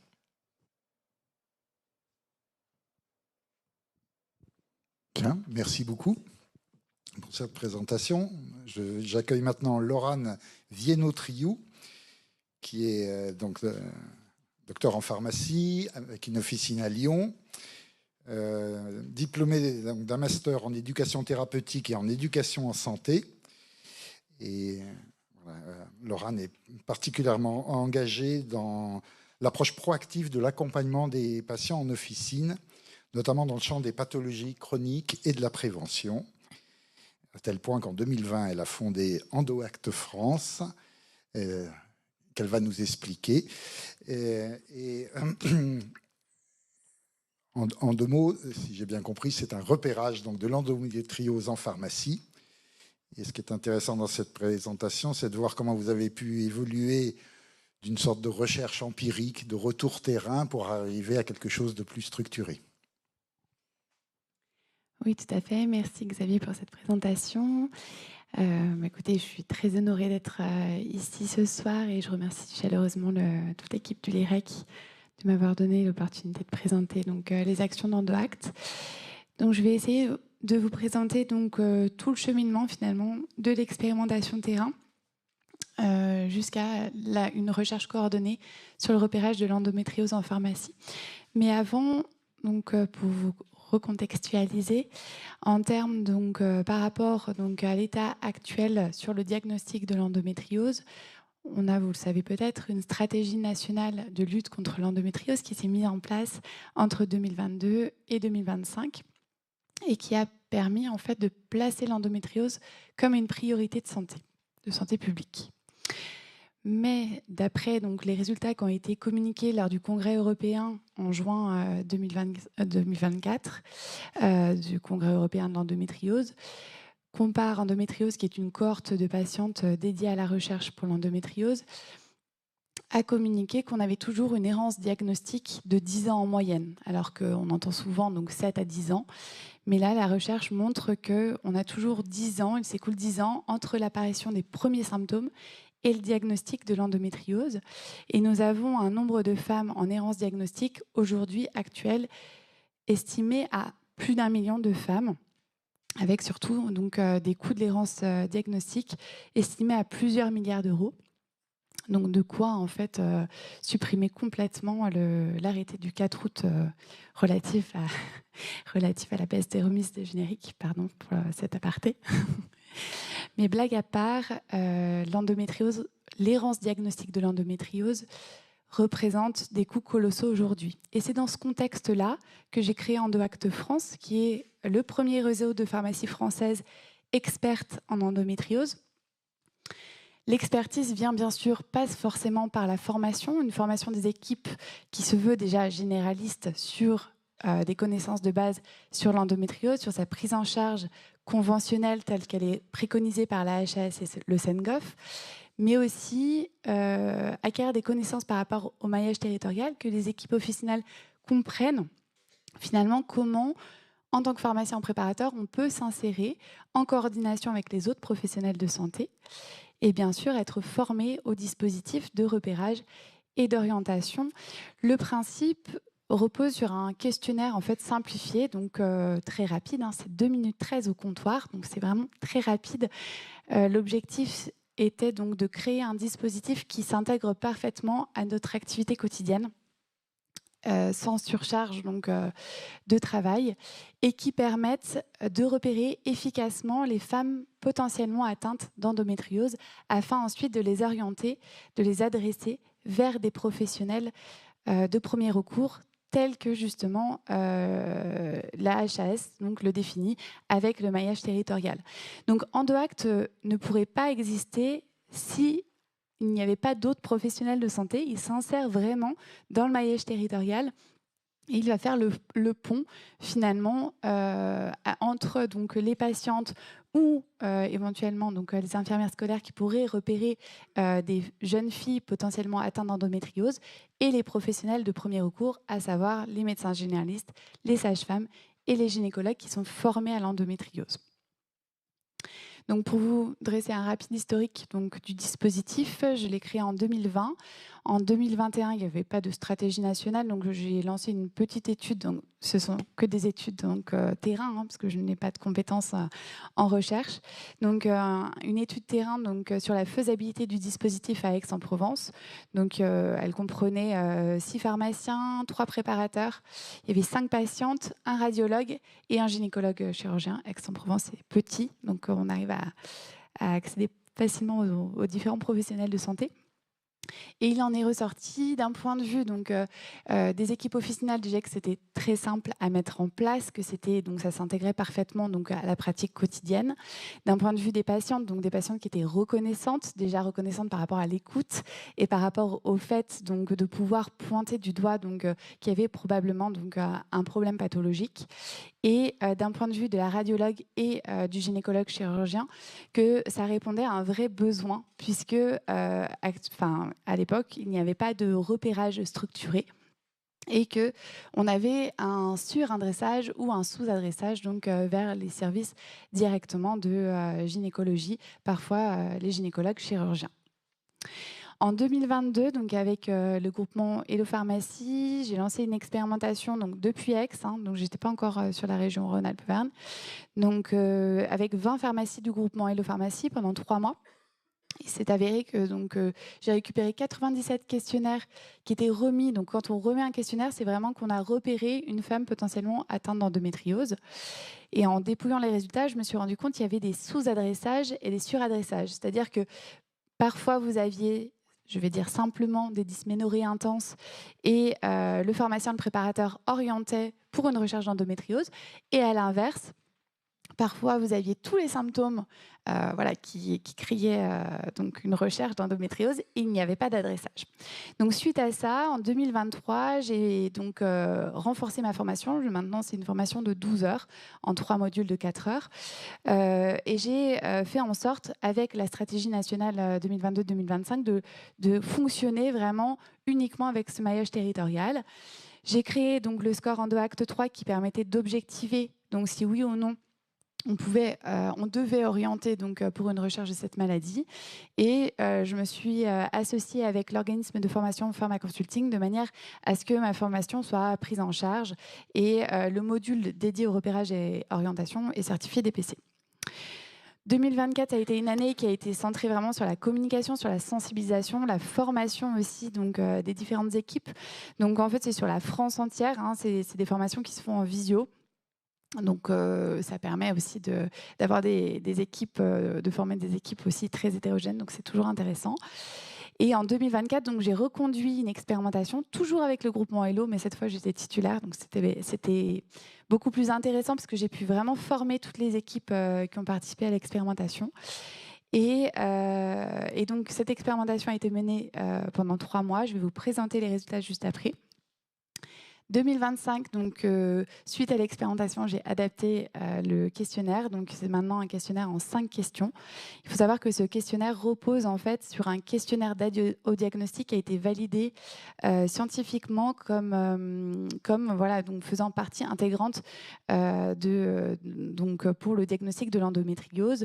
C'est un questionnaire issu des travaux du professeur Fauconnier et son équipe, et qui a montré que 77% des patientes qui répondaient positivement au questionnaire étaient réellement atteintes d'endométriose. Donc, je replace simplement dans le contexte. Le questionnaire que j'ai réalisé est un questionnaire de repérage en pharmacie, donc qui ne s'emploie pas comme un questionnaire d'aide au diagnostic. Donc 2025, l'adaptation avec une 5e question, un score qui passe à score Endo Acte 4, et une recherche de partenaires et de financement, avec un renforcement de la formation des équipes officinales. Et les perspectives 2026-2027, ça serait un partenariat avec le LIREC et différentes filières, filières endométriose au niveau régional.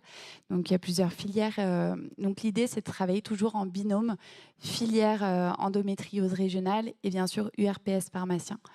Et j'ai pu conduire plusieurs réunions toute cette année 2025 avec ce binôme-là, qui permettait déjà d'avoir donc une première prise de contact entre ces deux instances pour pouvoir donc voir si on pouvait aller plus loin dans cette action de repérage et orientation. Les résultats de l'expérimentation 2024, donc pour 18 pharmacies du groupement Hello Pharmacie, donc sur 3 mois, on a repéré et orienté 109 patientes en l'espace de seulement 1 mois. Le mois 2 et mois 3 étaient essentiellement consacrés à la mesure d'impact. Donc quand la patiente revient à l'officine, finalement on l'interrogeait. Voilà, ma collègue vous a remis un questionnaire pour une recherche d'endométriose. Qu'est-ce qui vous est arrivé? Est-ce que vous avez pris contact avec le professionnel donc, vers lequel on vous a adressé? Est-ce que vous avez reçu un examen d'imagerie ou vous êtes en cours d'examen d'imagerie? Est-ce que vous avez été diagnostiqué comme atteinte d'endométriose? Et on s'est rendu compte que 72% des patientes qui étaient repérées sortaient de consultation médicale, donc d'un médecin généraliste le plus souvent. Et le fait qu'à la pharmacie, on pointe du doigt qu'il y avait un problème et que en fait, finalement, cette patiente n'avait pas à être placée sous tramadol ou sous paracétamol codéiné pendant 15 jours, qu'il y avait un problème et qu'il fallait creuser, eh bien, elle retournait vers ce même professionnel de santé. Et à ce moment-là, les examens d'imagerie étaient mis en place et la recherche de l'endométriose était mise en place. Et si on fait un zoom sur une pharmacie avec 30 patientes qui ont été identifiées, on a eu 14 patientes qui sont revenues. Enfin, on a pu mesurer l'impact donc, au mois 2 et au mois 3 pour 14 patients d'entre elles. 100% ont pris rendez-vous avec le professionnel de premier recours donc désigné. 92% ont reçu un examen d'imagerie ou étaient en cours d'examen d'imagerie et 33% ont été diagnostiqués comme atteintes d'endométriose en l'espace de seulement 2 mois.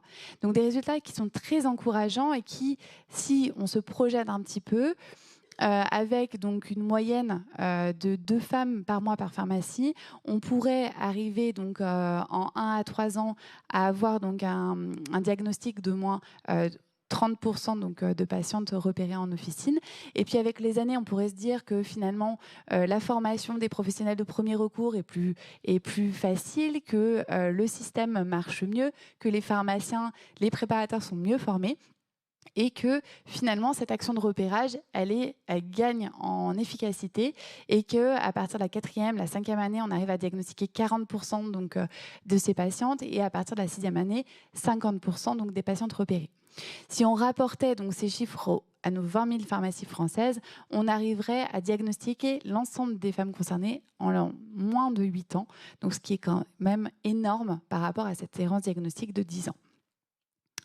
Donc, pour conclure, un projet de recherche clinique qui, je l'espère, donc, aboutira à de bons résultats. Et dans un premier temps, donc, l'idée, c'est vraiment de valider ce questionnaire par une société savante comme un outil de repérage en pharmacie. Et en parallèle, avec l'appui du LIREC, de valider donc, justement la méthodologie sur le terrain en démontrant donc, la faisabilité du dispositif. Je vous remercie. Merci beaucoup pour cette présentation. C'est impressionnant quand même. Est-ce qu'il y a beaucoup de médecins dans la salle ce soir?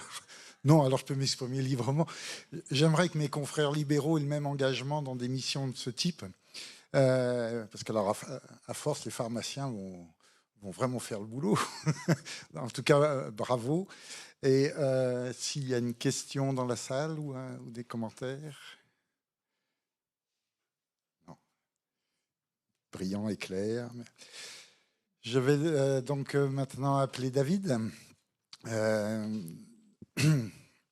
Donc David Bottigioli, qui est le directeur général de l'IREC, est un homme de terrain puisqu'il a commencé comme attaché de recherche clinique, puis il a eu tous les grades dans la gestion de projet, la direction, d'études, etc., pour arriver à la direction générale de l'IREC, après avoir été président des sociétés Créabio Rhône-Alpes, puis CPP Initiative, également connu sous le nom de Dermatech. Voilà, dans son cursus, un DU d'analyse de données en épidémiologie, bien entendu une formation des investigateurs aux essais cliniques, sur la base d'une maîtrise de biologie cellulaire. Vous voyez qu'on a donc des profils de carrière très, très, très variés. Et donc, David va à nouveau par l'exemple, va nous dresser un aperçu des supports que peut apporter une organisation comme l'IREC, et puis nous parler ou nous reparler de ce qui a déjà été évoqué, c'est-à-dire la décentralisation en recherche clinique. Merci beaucoup, Xavier. Donc, mon propos va être plus court que les présentations précédentes pour plusieurs raisons. D'abord parce qu'il précède immédiatement le buffet. Parce que le plus intéressant, je pense, a été dit et directement par les acteurs concernés, donc professionnels de santé libéraux, directement ou du réseau des libéraux. Et puis parce que donc, je remercie Jean-Eudes et Didier, parce que finalement, il y a pas mal de choses de ma présentation qui ont déjà été présentées. Donc on va gagner du temps pour le buffet. Merci de votre participation, merci beaucoup pour ces présentations qui sont passionnantes et puis qui émanent de gens passionnés, on le sent bien. Et puis à l'équipe d'organisation qui a, pour la 2e année consécutive, œuvré à ce qu'on puisse se retrouver pour parler de la recherche clinique en soins primaires, en milieu libéral peut-être plus généralement. C'est vrai que cette 2e soirée, elle a une saveur particulière parce que, contrairement à la première, on a aujourd'hui, ce soir, des oratrices et des orateurs avec lesquels on travaille déjà. Donc ça veut dire aussi que côté l'IREC, on a fait un petit bout de chemin dans le développement, ou en tout cas l'aide au développement de cette recherche en milieu libéral. Alors quelques mots sur l'IREC, c'est d'usage, comme c'est l'organisme qui organise la soirée. Donc peut-être que ça peut être utile aussi à terme. Donc on est un organisme à but non lucratif, créé en 2007 par des professionnels de santé, donc indépendant de tout organisme public ou privé. On a une conviction profonde, et c'est pour ça que depuis plus de 2 ans maintenant, on investit énormément dans ce développement de la recherche en milieu libéral. Et en ville plus généralement, c'est le rôle croissant incontournable du milieu libéral en recherche clinique. Donc ça a déjà été présenté, argumenté, illustré. Et on s'y prend comment ? En essayant de faciliter, de simplifier, de démocratiser la recherche clinique, parce que c'est vrai qu'on a des standards qui sont, pour l'essentiel, créés à partir de la recherche médicamenteuse dans l'objectif de l'autorisation de mise sur le marché. Et il y a un certain nombre d'ajustements qui permettent de rendre la recherche clinique plus accessible. Donc on œuvre beaucoup à ça. On a globalement 4 pôles d'activité. Donc on a une activité d'identification, de sélection de sites investigateurs. Donc on est sollicité par l'industrie, notamment laboratoire pharmaceutique, fabricant de dispositifs médicaux, laboratoire dermocosmétiques, compléments alimentaires, pour trouver des sites investigateurs. Et on est de plus en plus sollicité pour trouver de nouveaux sites investigateurs. Donc qui soient complémentaires de ceux qui sont beaucoup plus rodés et sollicités. Donc en général les services hospitaliers de CHU ou les centres de recherche clinique en CHU. Et c'est vrai que cette demande-là est croissante pour différentes raisons qu'on va déduire après dans la slide suivante. On intervient donc en soutenant l'investigation clinique, c'est-à-dire qu'on est en mesure de soutenir les projets que vous réalisez donc, sur votre patientèle, qui portent sur votre patientèle. Donc je vais éviter de parler de prise en charge, Jean-Eudes, mais vous avez des rôles effectivement en recherche clinique qui peuvent être d'inclure et de suivre vos patients dans les essais cliniques. Donc c'est ce qu'on appelle l'investigation clinique, l'investigation terrain. Alors de différentes façons, on ne va peut-être pas rentrer dans les détails ce soir, parce que je dois être bref. On soutient aussi la promotion, donc c'est quand c'est vous qui êtes promoteur, c'est-à-dire à l'initiative d'un projet de recherche. Donc vous en êtes constructeur, co-constructeur et puis responsable donc, de sa mise en œuvre dans son intégralité. On vous aide aussi à mettre en œuvre vos propres projets de recherche clinique, qui peuvent d'ailleurs être réalisés par différents sites. Donc il y a l'exemple de Didier notamment, où l'étude clinique est déployée dans plusieurs cabinets. Et puis on fait un peu de formation donc sur mesure, comme l'a dit Didier. Donc je fais beaucoup de rappels, c'est très bien. Il y a un petit point sur lequel je devais revenir parce que Jean-Eudes n'a pas forcément pris le temps de l'évoquer jusqu'au bout. Concernant le recrutement de patients, donc c'est un gros enjeu. On va en parler. Alors peut-être sur la slide suivante, ce sera plus adapté. Alors on fait un constat, donc, comme Jean-Eudes notamment, d'une hypercentralisation de la recherche clinique depuis de nombreuses années, donc on ne peut pas dire depuis toujours, même si ça a pu être assez variable dans le temps en réalité, mais alors, là encore des chiffres qui ont été en partie présentés par Jean-Eudes.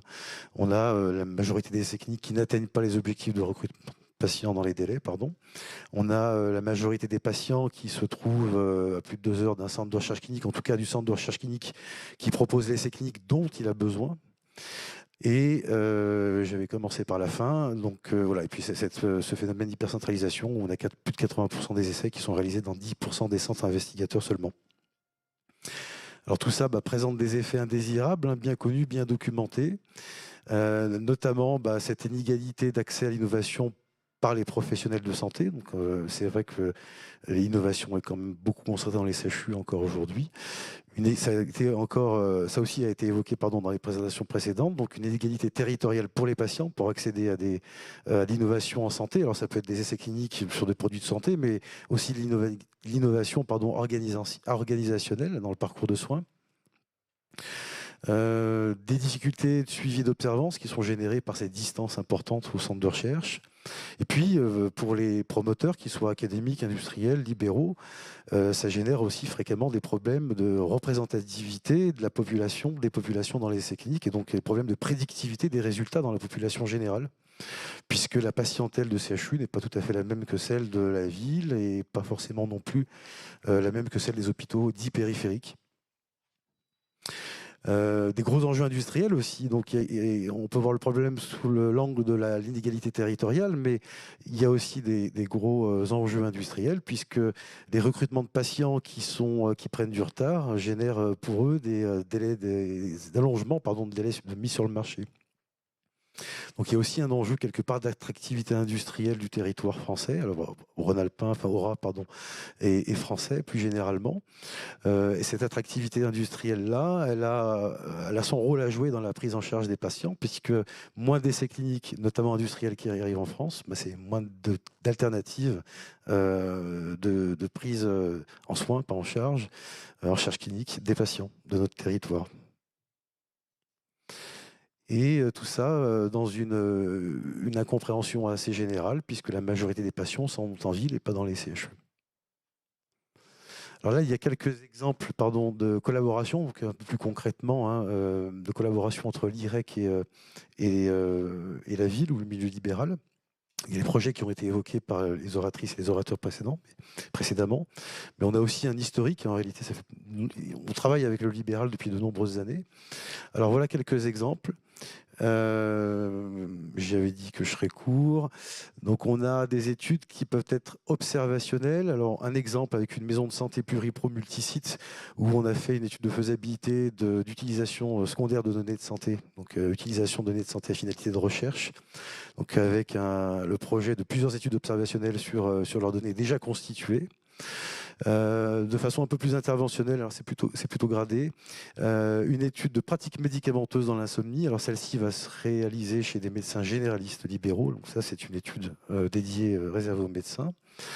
L'évaluation d'un complément alimentaire dans la dysglycémie, alors très beau projet puisqu'il aboutit à une allégation santé. Le complément alimentaire a abouti à une allégation santé. Je crois qu'il y a quelque chose comme 1 ou 2 allégations santé qui sont attribuées par an en Europe. On est sur un projet qui était vraiment une très grosse réussite.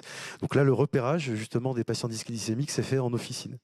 Et on aura probablement, c'est pas encore confirmé, un autre projet qui impliquera aussi du repérage de patients dysglycémiques en pharmacie, en officine.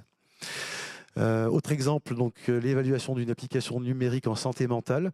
Alors j'ai pas cité, mais on a un autre exemple, l'évaluation d'applications numériques dans la douleur chronique. Là, j'ai pris l'exemple, qui est toujours en cours d'ailleurs, qui associe des IPA, des IDE, des psychologues libéraux, avec un suivi notamment à distance des patients, donc en support et en renfort du suivi chez les psychiatres.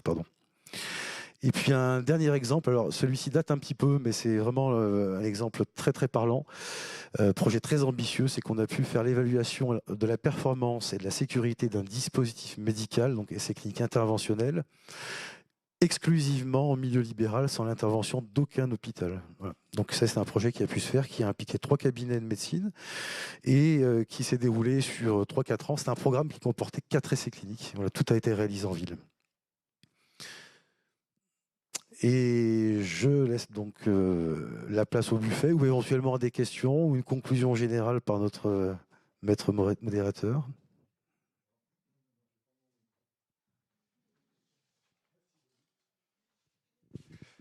Alors, on remercie David. Et on va remercier également aussi nos sponsors avant le buffet. Donc, Novartis, c'est Insight ou Insight, je ne sais pas comment ça se prononce, Insight. Donc, ont gentiment collaboré au soutien de l'organisation de cette soirée. Ça montre que l'industrie pharmaceutique sait aussi soutenir ce genre d'initiative. J'espère qu'on a tenu les promesses de la variété dans les présentations, dans les différents projets présentés. Et donc, j'espère qu'on pourra vous accueillir une nouvelle fois. Merci encore à nos sponsors. Novartis et Insight, à force, je vais y arriver, vous voyez. Voilà. Et voilà, je vous propose d'applaudir nos orateurs.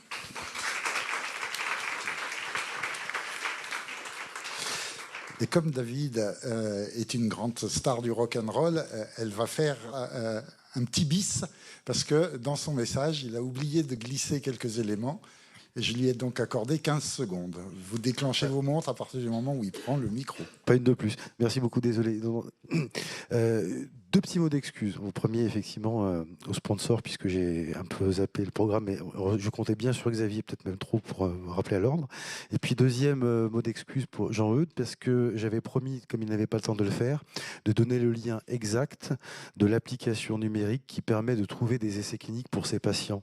Donc c'est volontaire-santé.fr, volontaire au singulier, volontaire-santé.fr, et que c'est une application qui a été co-développée par Screenact et par l'IREC, effectivement. Merci encore infiniment. Merci. Alors cette fois-ci, c'est la vraie fin, donc on va pouvoir se diriger vers le vif. Bonne soirée.